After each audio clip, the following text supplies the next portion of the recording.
Welcome to Blizzard Fire. We hope this video helps fire up your solution. You begin by verifying what you're removing and protecting your data. You check settings to confirm Google Go version and copy bookmarks or offline pages. Once backed up, make sure developer options is enabled and USB debugging is on if you plan to use ADB. This avoids surprises. You'll also charge the device to at least 50% and close other apps.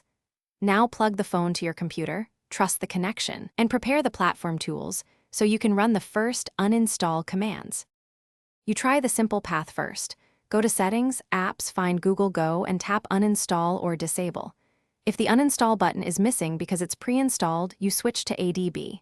First run a DB devices to confirm connection, then a DB shell to list packages. You locate the package name, commonly COM, Google, Android, Apps, Searchlight, and execute a DB shell PM uninstall user 0 package name. This removes the app for your user without deleting system files. You finish by rebooting the device and confirming Google Go is gone from the launcher and settings. If the icon returns, you clear Google Play Store updates and cache, then run the ADB uninstall command again. Sometimes Play updates reinstall components. If the app persists as a system package, you weigh options.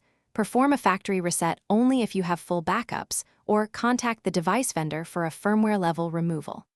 One troubleshooting tip: if errors appear, verify USB debugging and a DB authorization on the phone.